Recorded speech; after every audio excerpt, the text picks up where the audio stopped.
So, talking about moving, the only thing that I have to move,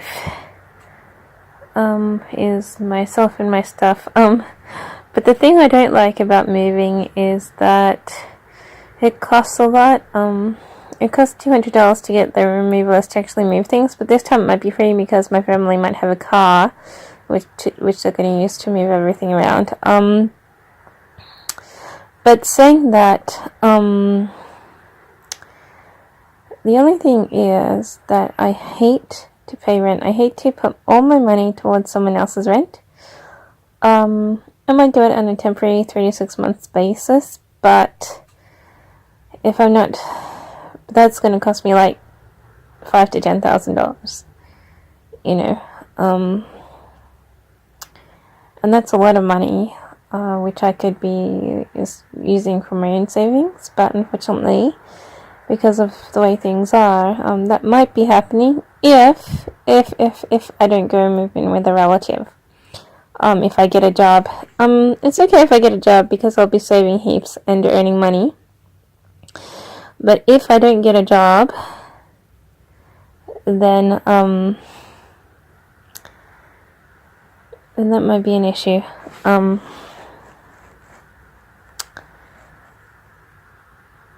If I don't get a job, I'll have to go and live with a relative, and they've just got this old place. They say it's very comfortable, but I haven't lived with them for ages. They've been running away from me. I'm sure I can live with them, but it'll be like a bit of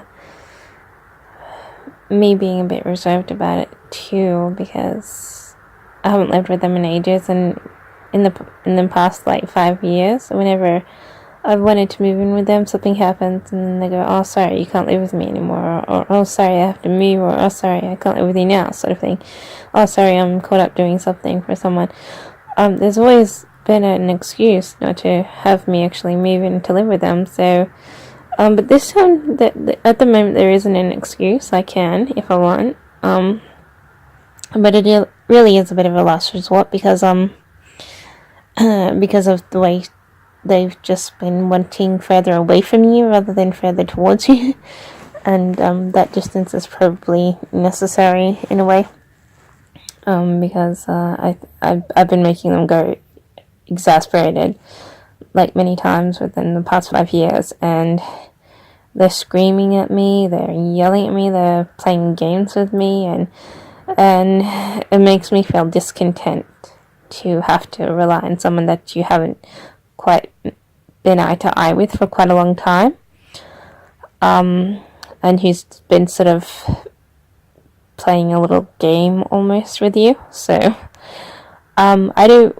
want to really go near that because it's a little bit of a very sensitive area, and I'm still sort of getting a little bit of negativity from them whenever I talk to them on the phone. So obviously, that's not really what I want to do. But if I don't get a job, then I don't really want to deal with rent, then that's probably what I really would have to do, and for a few months at least, until the end of the year. But I haven't lived in Queensland for a very long time, and I have no idea what it's like there compared to here. It might be exactly the same, but the area where they're living in, it seems a bit far out, and I haven't been there for a long time. I last saw the area like 3 years ago, and at the time it seemed that it's far from public transport, far from stores, far from everything. It seems like in a little snug area, which is far from a lot of things, So I think to myself, hey, well, that's really inconvenient. But if I have no other choices, then I have to do it. But if I do have a choice, I might want to rent, like spend half my money on a rent, and have like a mental breakdown every month. And that's taking like heaps of money from me. Or I can move in with a relative, keep all that money, and in 3 or 4 months' time, I might be able to, think about buying my own place. Because at the moment my money is okay. So I don't really know what I'm doing. I'm sort of like thinking and thinking again and thinking this is disastrous. I don't know what I'm thinking, but I'm thinking things. I'm thinking that I'm not gonna have support as a student anymore if I have a job. So that has demolished $500, but I hope if with a job I gain like at least $500 a week sort of thing. So it's kind of worth it in a way. But yeah, I'm still going through interviews. So I have 2 this week. One hasn't actually been set up. They just told me that I should be coming in for a second interview. And the other one is set up for tomorrow morning at 9 a.m. So I have to get up at like 6:40 and leave by 8 to get there by 9. So so that's no biggie. I don't mind getting up early. Sometimes the trams are really, really full. But I'll just see how that goes, and I probably won't know until Friday if I have the job anyway. With the other job, I have no idea if I have an interview or what. I was told that I will be going into a second interview, but that hasn't been confirmed on any level. So if I don't get an email or text by tomorrow or the day after, I'll have to phone them and double check to see if I'm supposed to be going for an interview. Probably by the end of tomorrow I should double check and see what they say. But I'm guessing, from an outward glance, I'd be guessing that if they don't contact me, I haven't made it to second interview. But if they do, then obviously I'll be going in for a second interview. But I guess it's good to phone up just to double check. But that other one, I would usually not really want to do it because it's one of those media jobs, and you know those jobs are sort of supposed to be iffy. But the place was very clean. The interview was very clean, and it wasn't really scary, but. And from what I gather, the job's fairly easy despite the walking. But saying that, I've never done a media job per se. I was almost let in the back door when I was younger, when I was like in 2005 or so. They were almost going to let me in a different organization, despite the fact that, you know, they weren't being called to just confirm that I've made it through. So that was a little bit of a touchy thing, and I had a heart murmur, and I gave it up because I think I didn't want the back door in, and I didn't want to have issues and hassles, and I thought the world was turning around me, and I didn't really feel comfortable. So I ended up just packing up my shoes and walking away from that. And that was the last one I did. And this one was a lot more comfortable, and it doesn't seem to have street interviews or anything, so I don't like those street interviews where you have to ask people their favorite color or the name or whatever. And I choose business to business because, you know, obviously just you're going to offices in the city, setting up a meeting for you and your team, and asking the managers of the offices, if they would like to, you know, donate to whatever charity or whatever. So I figured that sounds okay, so I sort of chose for that one rather than the street one. But it hasn't been confirmed if I actually have an interview there. So I've been going through that, you know, since last week. I had my last interview on Friday, I think, and they said Monday or Tuesday for the second, but obviously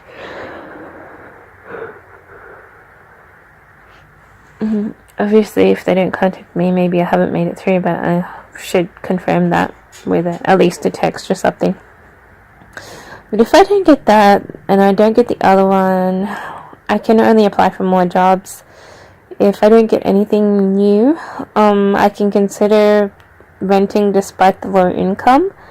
I am earning an extra certain amount a week, and that gives me some extra support, but it doesn't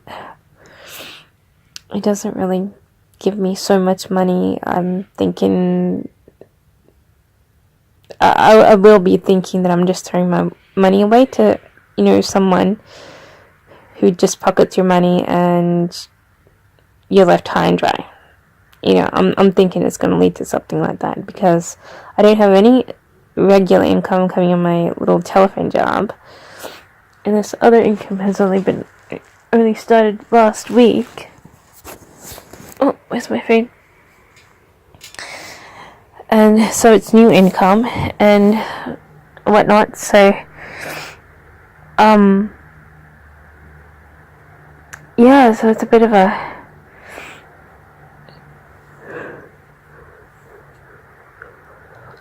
new thing, and I don't want to really distress myself. But what I can do is just leave it as undeclared income, and see how that goes, because if I don't declare it, I don't pay tax on it, and it's just additional money from outside sources, sort of thing. So if I do that, and that's okay, but I don't know. I don't know what I'm doing. I mean, that's mostly relevant for tax season, right? But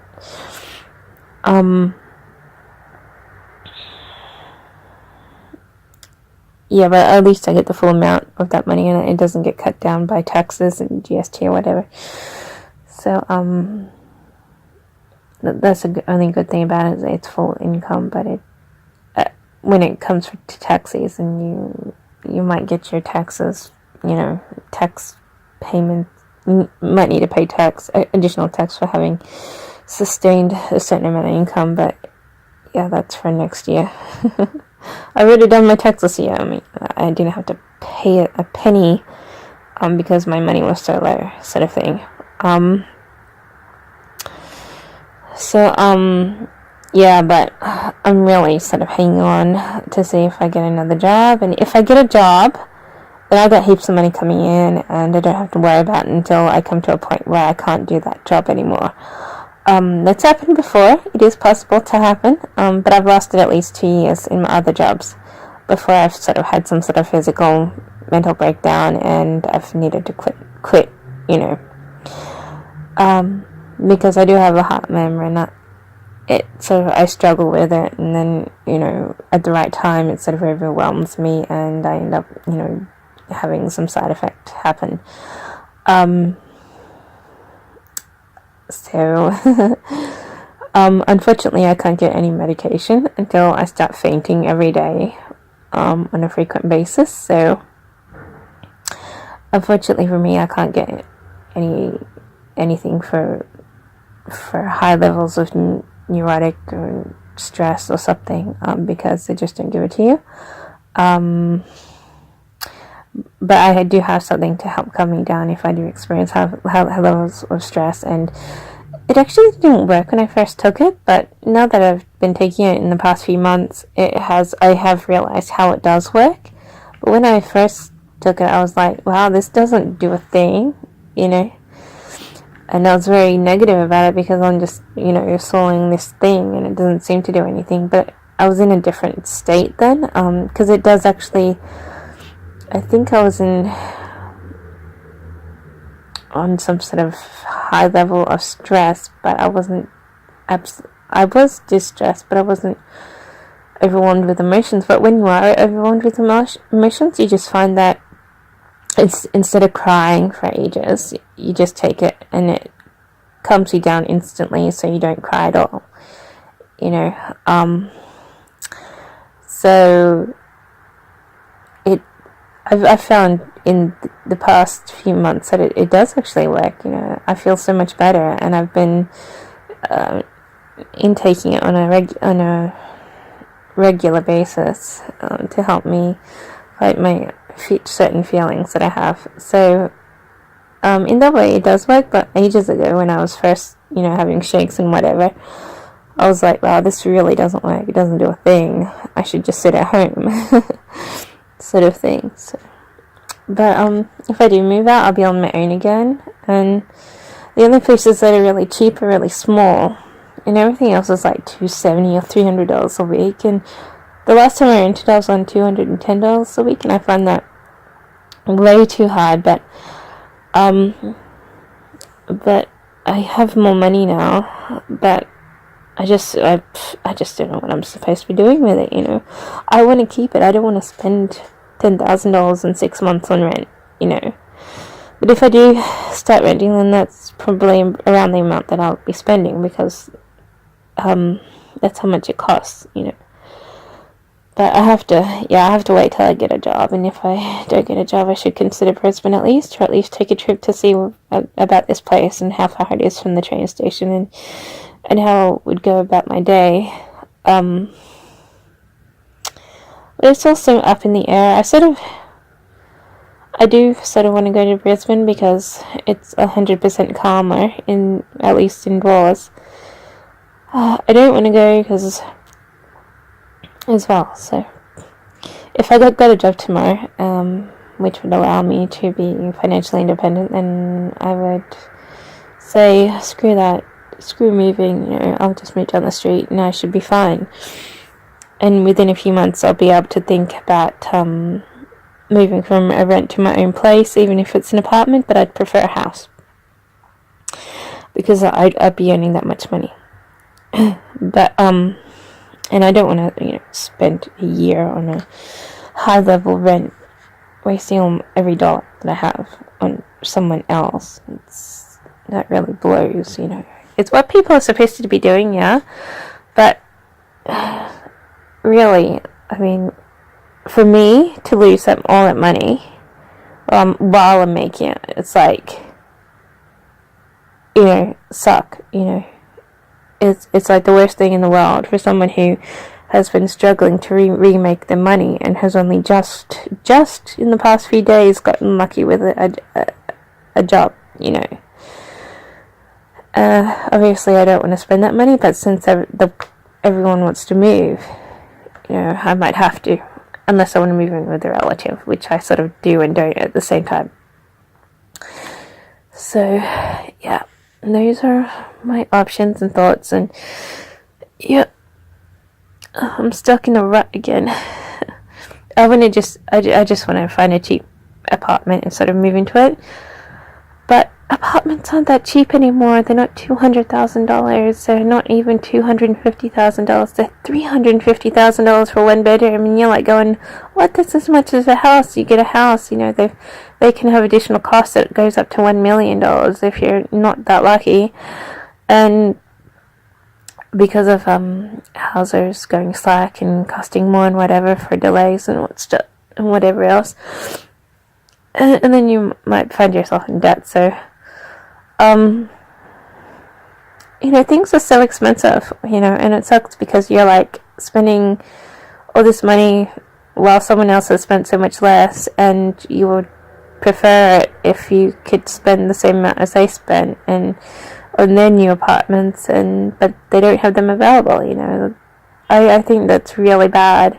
I think everywhere should have the opportunity to buy low, medium, and high level, housing, even if it's just apartments, to be able to allow those of different incomes to have their own place too. But sure, there are other places around, but even the second-hand ones are going to cost you around the same amount of money anyways, because they got additional charges and stuff. So I prefer a new place because it doesn't have someone else living there. It doesn't have a history. It has you're the first owner. You're probably going to be the only owner to live in there, and it's going to be all yours sort of thing. I don't want to deal with old apartments with old residents and old histories and old age. I sort of want the new stuff, but at the same time, people enjoy the old apartments because the new ones kind of suck too. So,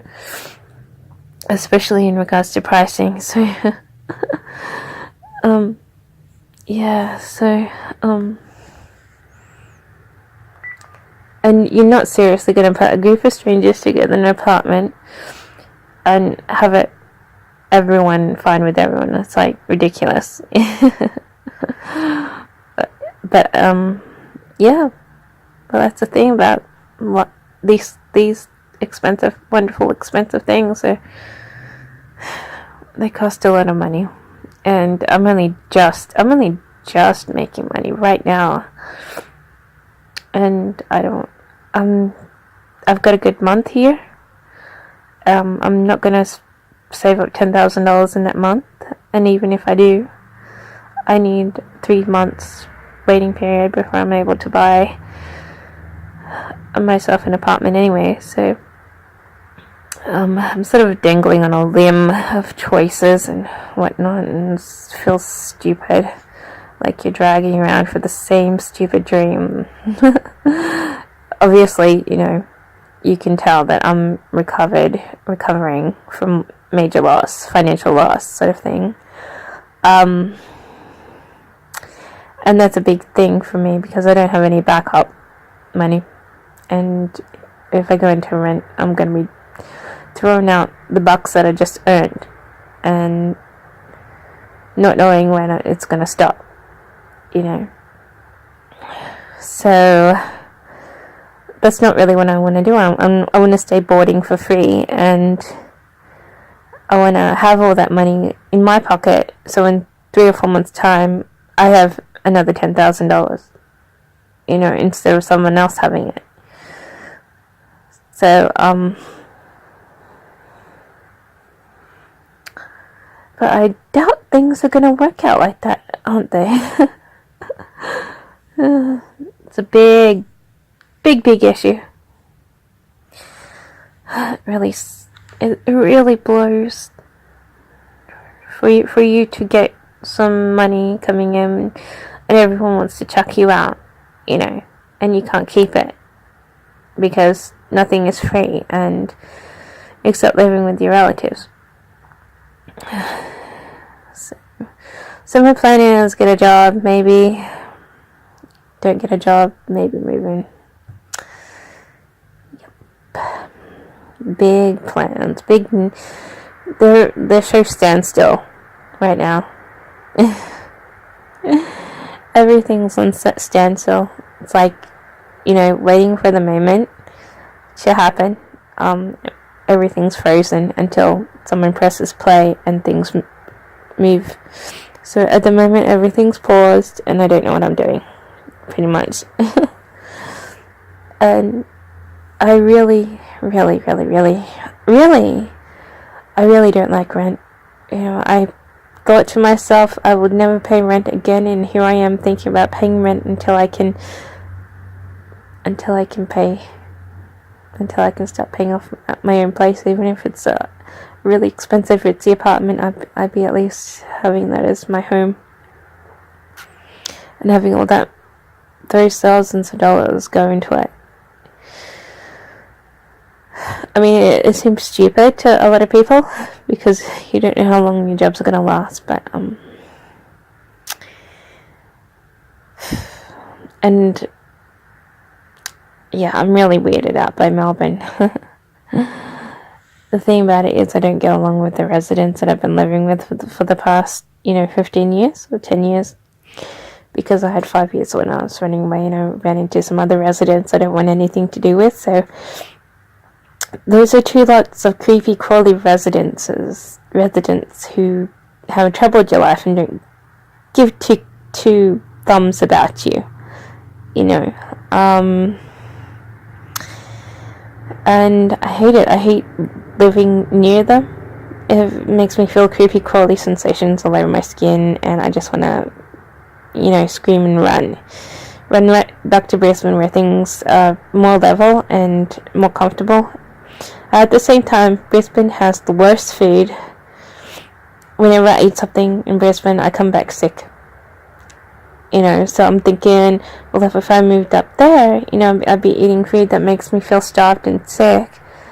And I'd be wanting to run away from that, even though the houses are totally comfortable and I won't have any issues with anyone because everyone's on drugs, and the places are just so much better, you know, to live in on a regular basis, sort of thing, because you don't have creepy crawly sensations. You have this good sensation, this good feelings, and you wake up every day feeling so great that you don't feel like you're going to be murdered, and you don't feel like you're going to have a stalker, and you don't have stalkers coming to your door to muck around with you, unlike here where you do. So, but the bad thing is the food's so good here. It makes you feel so much better than the food up there, but the living side by side by people who just creep you out is just so hard on you and your psyche, and when they come stalking after you and knocking on your doors and stealing stuff from you, even especially personal things, which they shouldn't ever have, and if you really feel like you're being mobbed in Melbourne a lot more. You know, in Brisbane it might be a similar thing but our parents were attacking us like robots, you know, in Brisbane, and here they're still attacking us like robots, but so is everyone else, and so there's a lot more people wanting to come in and bother you, whereas Brisbane it was a lot more quiet, you know, and you weren't bothered nearly as much. But the food in Brisbane is kind of makes me feel really weird. Food in Melbourne makes me feel really a lot more comfortable than the food in Brisbane, but the places are just the worst when you get a bad one. When you get a good one, it's just like, it's almost like Brisbane. It's very comfortable and you can relax, but when you have a bad one, it's so hard to put up with. And you're just crying, you're shaking, or you're worried, you're stressed, you hate the neighbors, you hate yourself for living near them and stuff. And here you are thinking, well, I can eat Melbourne food better than Brisbane food. Why not, you know, see how things go, and if things go well, buy myself a place here. And it's like, is that really stupid when everyone sort of really creeps you out? You know, when people just turn around and start sort of